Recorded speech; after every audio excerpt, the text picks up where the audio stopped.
Congrats on making a full-on illustration. Woo! That was definitely a lot of hard work because being able to do just a portrait already on its own is sometimes takes an artist their whole life in order to master it. And the fact that you're trying to put together both background and character work is just crazy to think that we as artists are able to do that, right? But as much as we love doing art, there are obviously going to be times where you're not happy with your work or you feel like it's not getting the traction it deserves, right? What I'm going to talk about is learning to accept maybe your shortcomings or maybe flops. Because as an artist, you can't expect yourself to always produce masterpiece after masterpiece, because if we were all born as like the ultimate genius of painting, there wouldn't need to be artists getting art school, right? Also say that I have made a lot of art that I am not too proud of, or made art that I'm kind of embarrassed after looking back now. But that just really shows how much you've grown as an artist and how much you've learned over practice, over the years, over your new experiences.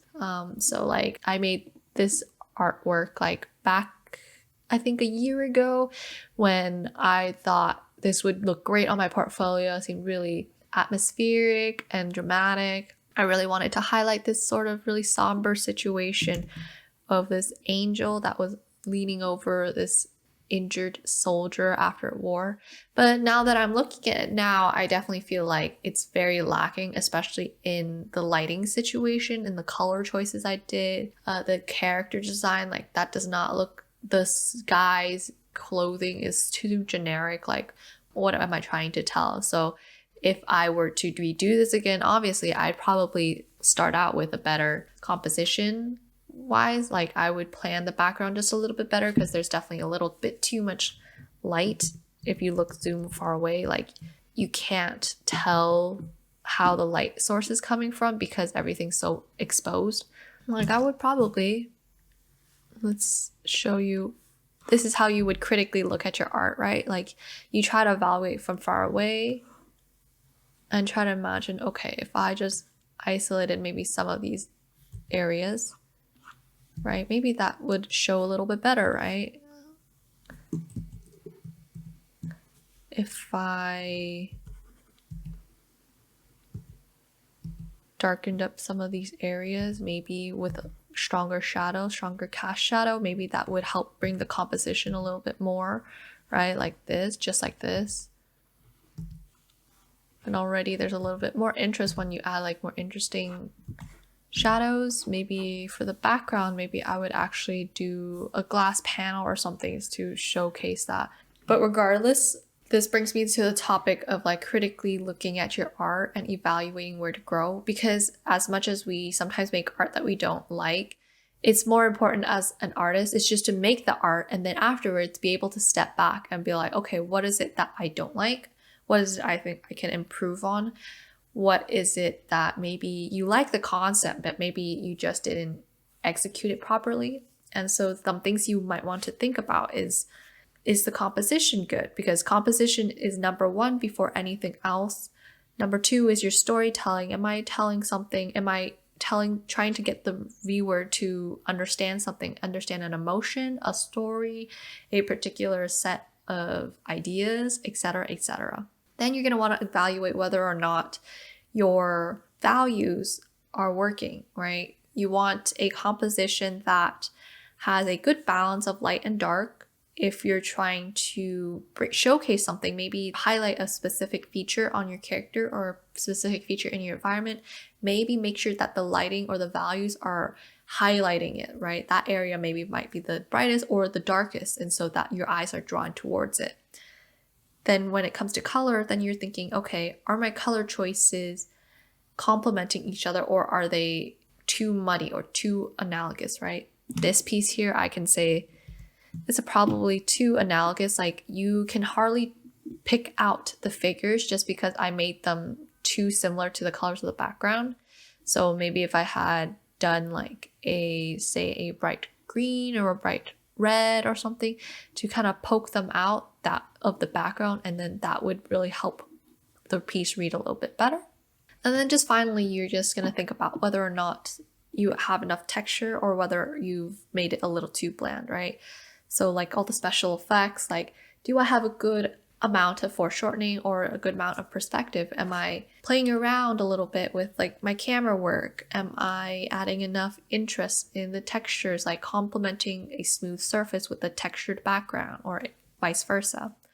And so just understanding these can really help you as an artist grow. And once you, like as you make more and more pieces, you're going to slowly build up this checklist of your own that you're thinking of like while you're working, so you can get ahead of yourself before you make these mistakes. But obviously you're going to have to make mistakes in order to learn from them, right?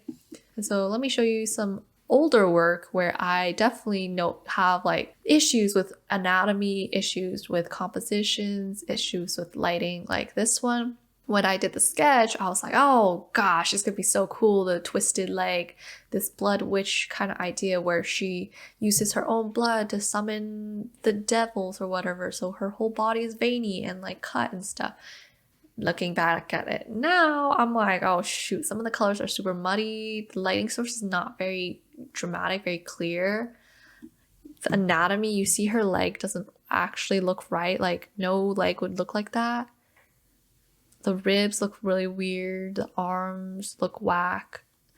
And so I redid this piece a while ago again, but with a better reference photo. So you can see like just how much being able to understand like, okay, I understand that my anatomy wasn't correct. I understand my colors weren't vibrant enough. And so I made these changes to a second version of the piece, and you can see just how much better understanding wise I have of the lighting. Like the lighting that is coming from the glowing orbs and the blood is actually reflecting on her skin and her leg, and her ribs are looking a lot better. You can see how, because I just darkened the face, the hood is like really popping through, and it really showcases this nice moonlight kind of top down lighting. And the contrast of the colors, the red and the blue, is a really good choice just because the red is going to really vibrant against a dark blue background, right? And so that's how you would slowly make your way to making better work, is like anytime you feel like maybe you're stuck, you want to, you've identified your problems, take a break, come back to it like maybe a couple months later or maybe even a couple years later, and see if you can remake the version using new knowledge that you've learned throughout the way, right? By doing different types of art or doing more art. Like this piece right here, I made just last fall, and you see I have like a little bit better grasp of anatomy and stylization, but I personally don't like how the composition is. I feel like I didn't quite capture the more wistful, off into the distance, kind of contemplative vibe that I was going for. So if I were to make it again in the future, I would be taking these notes into account and trying to up the composition and maybe even change some of the way I'm doing the colors for the reflection on the ceiling, right? Maybe there's just a little bit too much red overall going out, right? And so how do you improve from, say, like this to this? Well, you got to do a lot of studies, right? So my goal last year was just to do a lot more environment studies. I am clearly lacking environmental studies, right? Like the trees here just look a little too boring. It's too flat, like there's no energy to it. And so as I've been continuing on in my journey, I've been trying to incorporate more and more of how real life looks like. And then so when I'm wanting to do my own work, I'm able to like actually incorporate into it, right? So like this one, I was able to better understand like how do I balance out the lights using reference and everything. And it also showcased like my better grasp of like color choices, like this versus say this. Like you can see how my understanding of complementary colors and balancing textures, balancing lighting has really showcased through just the sheer amount of practice. And something that really helps you while you're growing or like learning from your past mistakes and trying to become better from your quote unquote flops. Because here's the thing, I may not have liked this piece, but this piece spoke to a lot of people, right? So like, again, keep into mind, like art is super subjective. So maybe you don't like it, but other people might really like it. So never feel like your art is wrong for making it. Just know that it's part of the process and that you have to just make it. You just have to keep making art, and eventually you'll sort of figure out where you want to head towards, and you'll sort of narrow down like your issues, narrow down your topics, narrow down your preferences, how you like to go about it, and eventually you'll grow as like a more mature and like self-observant kind of artist, right? And so let me just talk a little bit about how I go about finding inspiration, because an artist, if we're trying to make new types of art, it's really difficult to just expect yourself to automatically have the image you want, because sometimes you'll have like a burst of inspiration and you'll be like, pumping out all those works, keep on pumping it out, and you'll be really satisfied with in that moment. But once that burst of inspiration is gone, what do you do with that? How do you move on from that? And that's where I typically still kind of struggle with, but I'm working better on.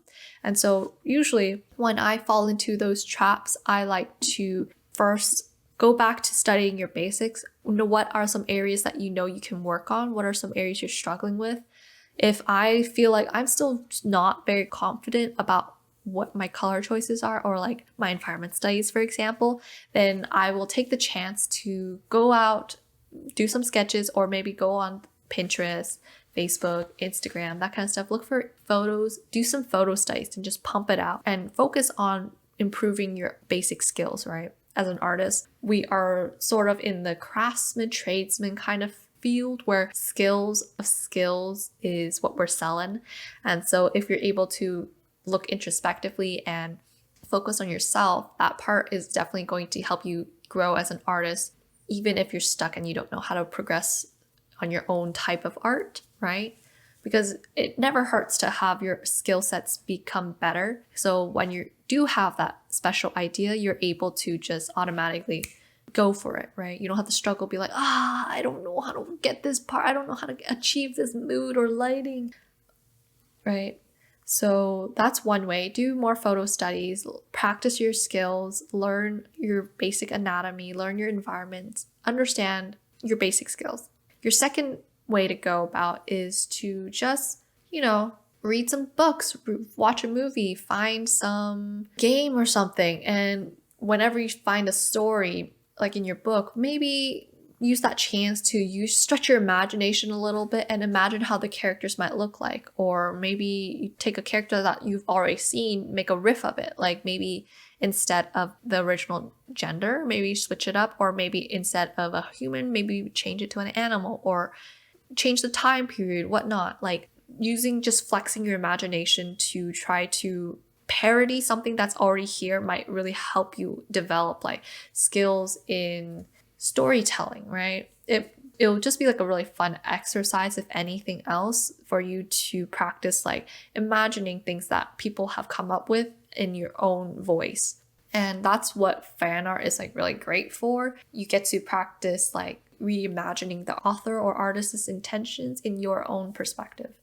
And so I don't think there's anything wrong with fan art, to be honest, but there's definitely some dicey situations where if you're trying to sell that particular fan art as like a print or a keychain or something, there are some authors or artists or franchises that don't look too kindly upon that, just because they are very protective of their work and they feel like they don't want people to alter it in any way. And in that case, then you have to respect the original author artist's wishes and just keep it too personal. Like you can post it, but don't say like, oh, I'm gonna make money off of it. But obviously with anime, big movies, those companies can't catch every single person, and they know that the act of like selling fan art and like proliferating different types of fan art is a great marketing move for them. So why would they even stop it, right? They probably earn enough money from the merch that's of the official site, and so they probably don't care too much about it.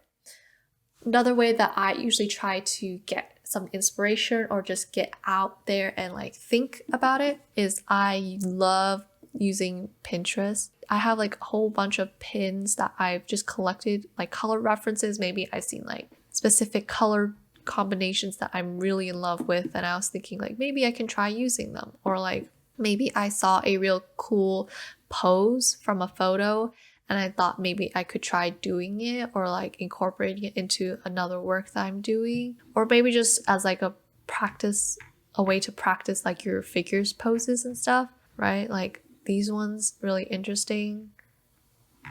This one's really interesting angle, etc. Some other pins that I have saved include ones where I am just really inspired by like the architecture, right? Like maybe you can, to practice your environments, you see an environment, you're like, okay, how will I simplify this? How will I add a story to it? That kind of thing.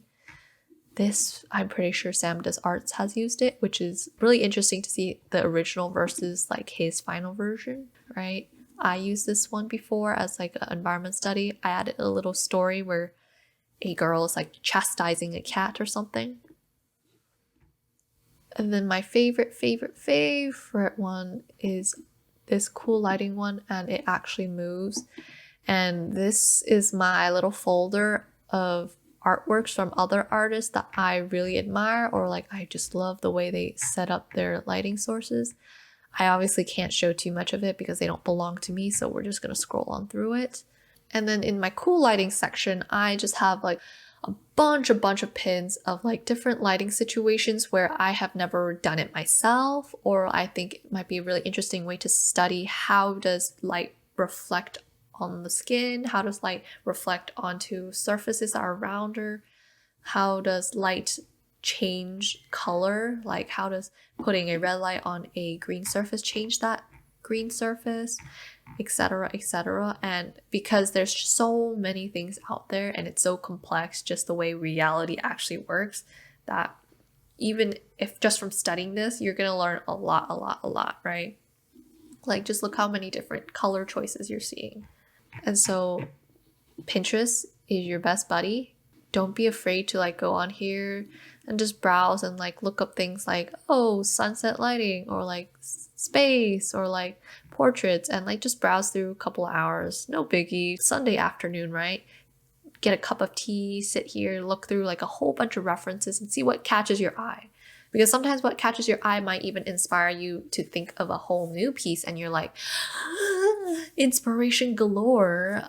Because that's actually what happened for me. I saw a Pinterest post of this Japanese flower hat festival, and it inspired me to want to do this mini series of flower hats, which if you see on my Instagram, I've pinned one of my illustrations that I've done based on that idea, and I would love to explore it a little bit more, right?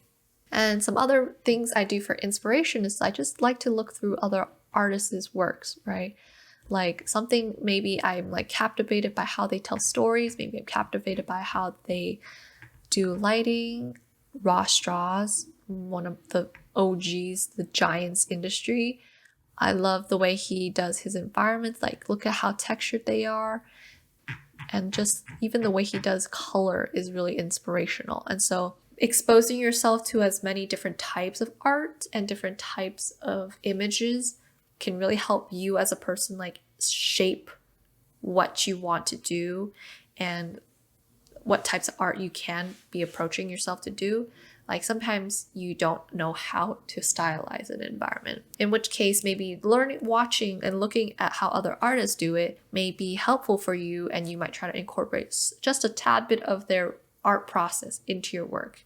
When I say that, I don't mean that you copy and paste their like exact thing that they do. What I mean is like maybe you copying their technique, maybe you're copying their color choice. What we are not doing is we are not copying directly the composition of the environment, the exact textures used, the exact figures used. That would be plagiarism, and that's just never okay, because who would ever like that if someone copied your own work, right?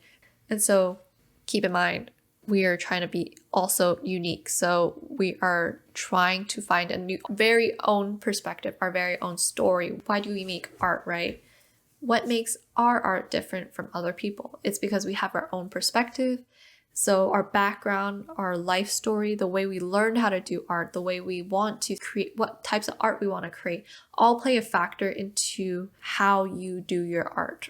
So like I'm heavily inspired by my childhood like interest in manga and like storytelling and cinematic, that kind of thing. I want to get better in environments because I love just how concept artists are able to convey like a whole story and a whole world just through like one single frame. And so that's obviously something I'm trying to work on. I know it's going to be a hard, long process, but obviously through practice, through time, through just doing more works that aren't going to be amazing always, sometimes they'll be amazing and you'll be like, okay, I learned something. This is why it was amazing. Or this is not working. And so you don't always have to post these, obviously. Nowadays with social media, it definitely does feel like you're pressured to post your art because you want to get attention and everything. But sometimes it might be even better to just like make art that's personally reserved for yourself, especially if you are personally not happy with it, right?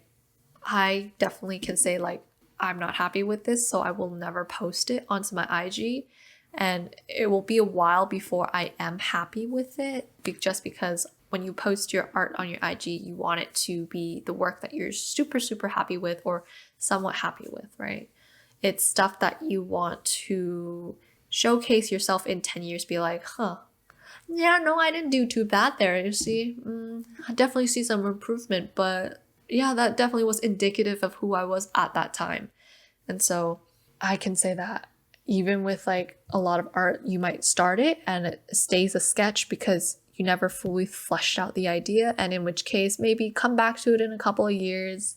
You see it and you're like, yeah, no, I think I'll go back to it. I think I have a good, better grasp of what to do with it. Or maybe even like I kind of left it off like this, but maybe in a couple of months, or maybe when I get the motivation or I'm just bored and I'm stuck, maybe I'll come to it and start messing around with colors, maybe messing around with like throw in some filters, throw in some stock images into there to get some color and texture and just play around with it and then start painting, right?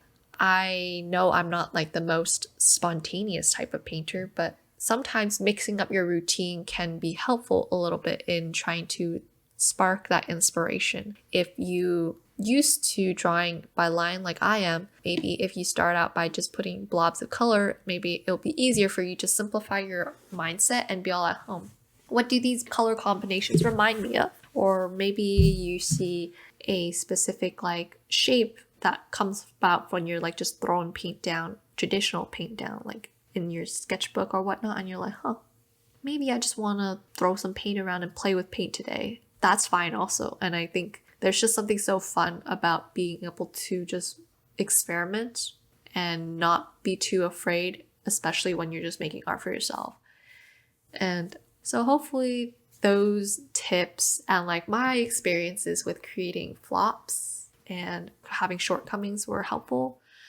I know that every single artist has their ups and downs during out their career, and I totally understand. I totally relate to you because as much as those numbers on IG say, I feel like it's so much more than the numbers. It's more about your personal happiness with your art and whether you feel like you are growing as you're an artist, like an identity as an artist. And I can definitely say like compared to the art that I've made like back in high school or like art that I made just a couple of months ago, I have like such a better like grasp of color, better grasp of anatomy, better grasp of how to stylize things. And I won't say that I'm like still like 100% happy with everything, but I think I definitely am getting close to where I want to be with my artwork, which is basically the goal for all of us, right?